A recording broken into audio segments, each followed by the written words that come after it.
안녕하세요, 여러분. 여러분은 직장에서 팀장이나 리더의 역할이 얼마나 중요한지 생각해 본 적 있으신가요? 혹시 팀의 성과와 분위기가 오직 한 사람, 바로 팀장에 의해 좌우될 수 있다는 사실 알고 계셨나요?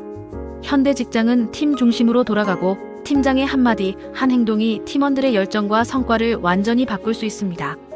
그런데 팀장은 도대체 어떻게 팀을 이끌어야 할까요? 그리고 평범한 직장인이라면 어떻게 하면 스트레스 없이 잘 나가는 조직 생활을 할 수 있을까요? 오늘 이 영상에서 저는 여러분에게 조직 생활의 게임 체인저가 될 수 있는 놀라운 책 한 권을 소개하려고 합니다. 이 책은 단순한 이론서가 아닙니다. 여러분의 직장 생활을 한 단계 업그레이드할 실질적이고 강력한 지침이 가득한 책입니다. 자, 지금부터 그 비밀을 함께 파헤쳐 볼까요? 준비되셨으면 지금 바로 시작합니다. 본론 1. 팀장의 역할과 중요성. 요즘 직장은 팀 중심으로 운영되는 경우가 많죠. 팀은 조직의 심장이라고 할 수 있습니다. 팀이 잘 돌아가야 조직 전체가 살아나니까요. 그런데 이 팀을 이끄는 팀장의 역할이 정말 중요하다는 거 여러분도 공감하시죠? 이 책에서는 팀장이 단순히 업무를 지시하는 사람이 아니라 팀의 분위기와 성과를 좌우하는 핵심 인물이라고 강조합니다. 팀장이 어떤 리더십을 발휘하느냐에 따라 팀원들의 몰입도, 생산성, 심지어 이직률까지 달라진다고 해요. 여러분, 혹시 팀장님이 바뀌면서 팀 분위기가 완전히 달라진 경험 있으신가요? 이 책을 읽으면서 저는 깨달았습니다. 팀장은 단순히 상사가 아니라 팀을 성공으로 이끄는 조율자이자 동기부여자라는 걸요.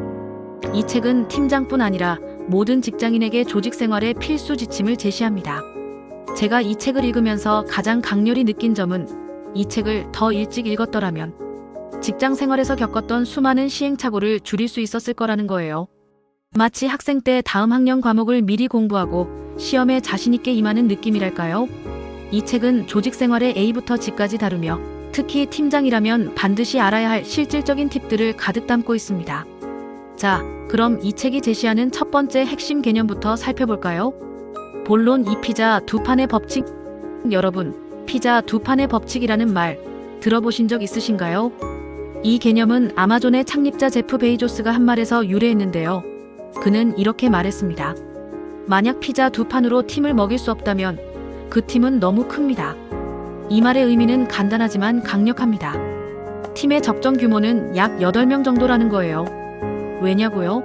팀이 8명을 넘어서면 리더가 팀원 한 명 한 명을 제대로 관리하기가 점점 어려워지기 때문이죠. 생각해보세요. 팀이 커질수록 리더는 더 많은 업무와 사람을 관리해야 하죠. 하지만 시간은 한정되어 있으니 소통이 점점 힘들어지는 겁니다. 이 책에서는 이 피자 두 판의 법칙을 통해 팀 규모를 적정 수준으로 유지하는 것이 얼마나 중요한지 강조합니다. 8명 정도의 소규모 팀은 업무 효율성을 높이고 팀원들에게 소속감을 느끼게 해줍니다. 저는 이 부분을 읽으면서 과거 제가 속했던 대규모 팀에서 소통이 부족했던 경험을 떠올렸어요. 반면 소규모 팀에서는 팀원들의 목소리가 더 잘 들리고 리더와의 연결고리가 강했죠. 여러분의 팀은 지금 몇 명인가요? 이 법칙을 적용해보면 어떤 변화가 생길지 한번 상상해보세요. 본론 3. 소통의 중요성과 5가지 소통 방식. 다음으로 넘어갈 주제는 바로 소통입니다. 소통은 팀장의 가장 중요한 임무 중 하나죠. 이 책에서는 소통의 중요성을 구체적인 데이터로 보여줍니다. 예를 들어 매주 리더와 1대1 대화를 진행한 팀원의 업무 몰입도는 77%나 높아지고 6개월 이내 자발적 이직률은 67%나 낮아진다고 해요. 이 숫자 정말 놀랍지 않나요? 반대로 소통이 부족하면 오해가 쌓이고 팀원들의 업무 몰입도가 떨어진다고 합니다. 여러분, 혹시 리더와의 소통이 부족해서 답답했던 적 있으신가요? 이 책은 소통을 단순히 말을 많이 하는 것으로 정의하지 않습니다. 진정한 소통은 리더가 팀원의 이야기를 경청하고 그들의 우려와 열망을 이해하는 과정이라고 강조하죠. 특히 리더가 자주 저지르는 실수는 자신의 이야기만 늘어놓는 거예요. 이 책에서는 효과적인 소통을 위한 5가지 방법을 제시합니다. 자, 하나씩 살펴볼까요? 첫째, 1대1 대화의 빈도를 높이고 시간을 줄여라. 긴 시간의 면담 대신 짧고 자주 대화하는 게 더 효과적입니다. 둘째, 서브리더 체제를 활용하라. 소통에도 권한 위임을 적용하면 리더의 부담을 줄일 수 있죠. 하지만 분기에 한 번은 리더가 직접 면담을 통해 전체 흐름을 파악해야 합니다. 셋째, 타운홀 미팅과 지식 페스티벌을 활용하라. 팀원들이 자유롭게 의견을 나누는 장을 만들어 보세요. 넷째, 정기적 소통 시간을 따로 마련하라. 이를 오피스 아워라고 부르는데 한 달에 한 번 다른 일정을 제쳐놓고 팀원들과 소통하는 시간을 가져보세요. 다섯째, 히스토리를 축적하라. 대화 내용을 기록하면 피드백과 개선의 기반이 됩니다. 이 5가지 방법은 단순하지만 실행에 옮기면 팀의 분위기를 완전히 바꿀 수 있어요. 특히 오피스 아워라는 아이디어가 저에게는 큰 영감을 줬습니다. 여러분도 팀에서 이런 소통 방식을 도입해보면 어떨까요?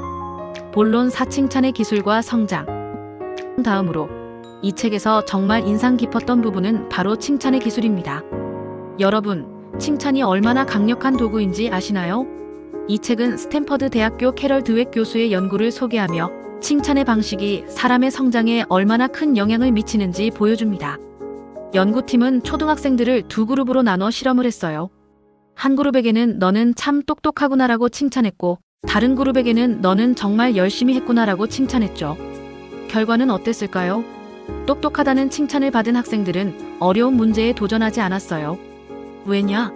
실패하면 똑똑하지 않다는 평가를 받을까봐 두려웠기 때문이죠. 반면 열심히 했다는 칭찬을 받은 학생들은 어려운 문제에도 적극적으로 도전했고 몇 달 뒤 성적이 월등히 향상됐습니다. 이 연구는 리더들에게 중요한 교훈을 줍니다.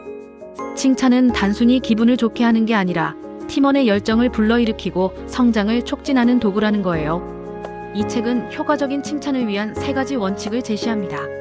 첫째, 구체적으로 어떤 노력을 칭찬하는지 명확히 하세요. 둘째, 진정으로 진심이 담긴 칭찬이어야 신뢰를 얻습니다. 셋째, 즉시 타임리 적절한 타이밍에 바로 칭찬하세요. 이 3가지를 영어 약자로 SAT라고 기억하면 좋다고 해요. 예를 들어, 팀원이 프로젝트를 성공적으로 끝냈다면 잘했어 대신 이번 프로젝트에서 데이터를 꼼꼼히 분석한 덕분에 좋은 결과를 얻었어. 정말 고생 많았어. 라고 말해보세요. 이런 칭찬은 팀원의 동기를 북돋고 더 큰 성과로 이어질 거예요. 본론 5-3요와 설득의 화법. 이제 팀원들이 자주 묻는 질문, 바로 3요에 대해 이야기해 볼게요. 이걸요? 제가요? 왜요? 이 질문들 팀장이라면 한 번쯤 들어보셨을 거예요. 이 질문들은 단순히 반발이 아니라 일의 목적과 맥락, 그리고 자신이 이 일을 맡은 이유를 알고 싶다는 신호입니다. 이 책은 이를 목적성, 공정성, 예측 가능성에 대한 궁금증으로 해석하죠. 반면 리더의 속마음은 그걸요, 내가요, 무조건요. 일 때가 많죠. 하지만 이런 태도는 팀원의 신뢰를 잃을 뿐이에요. 이 책은 상사나 팀원을 설득할 때 유용한 예스 앤드 화법을 소개합니다. 이 방식은 상대방의 의견을 먼저 수용한 뒤 추가적인 제안이나 조건을 덧붙이는 거예요. 예를 들어 상사가 무리한 업무를 요청하면 네, 그 일을 진행할 수 있습니다. 그리고 이를 효율적으로 수행하려면 추가 자원이 필요합니다라고 대응하는 식이죠. 이 화법은 팀원을 설득할 때도 효과적이에요. 팀원이 힘들다고 난색을 표할 때 리더는 회사 목표와 개인의 기여를 연결해 설명하고 성공 시의 성취감과 보상을 강조해야 합니다. 그리고 무엇보다 리더와 팀원 간의 신뢰가 바탕이 되어야 해요. 신뢰가 없다면 어떤 설득도 소용없죠. 본론 6 실패와 성공의 재정의 이 책은 실패와 성공에 대한 새로운 관점을 제시합니다. 특히 한국과학기술원의 배순훈 박사 사례는 정말 인상 깊었어요. 1970년대 연탄가스 중독 사고가 사회적 문제였을 때 박정희 대통령은 배순훈 박사에게 해결책을 찾아달라고 요청했죠. 처음에 배 박사는 연탄가스는 무색무취라 막을 방법이 없다고 보고했지만 대통령은 이렇게 답했어요. 안 되는 이유를 설명하지 말고 되는 방법을 찾아주세요. 이 말에 자극받은 배 박사는 발상의 전환으로 지금의 보일러를 개발했고 연탄가스 문제를 해결했죠. 이 사례는 리더에게 중요한 교훈을 줍니다. 불가능해 보이는 과제 앞에서 포기하지 말고 새로운 접근법을 찾아야 한다는 거예요. 실패는 단순한 끝이 아니라 새로운 경험과 학습의 기회입니다. 성공하지 못하더라도 그 과정에서 얻은 배움이 있다면 그건 성공의 어머니가 될 수 있는 의미 있는 실패죠. 여러분, 지금 직면한 도전이 어렵게 느껴진다면 이 말을 기억하세요. 되는 방법을 찾아라. 본론 7 긍정적 마인드의 힘. 마지막으로 이 책은 긍정적 마인드의 힘을 강조합니다. 미국 켄터키 대학교의 데이비드 스노든 교수의 연구를 보죠. 연구팀은 22세의 젊은 수녀들에게 자기소개 글을 쓰게 한 뒤 60년 뒤 그들의 수명을 추적했어요.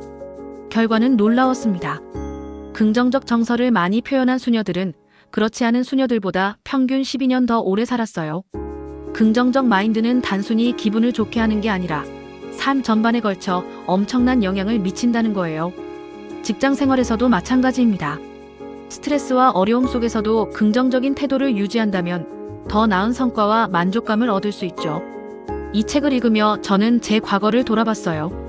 바쁜 시기, 스트레스에 짓눌렸던 때도 있었지만 그 과정에서 하나씩 배워가며 성장했죠.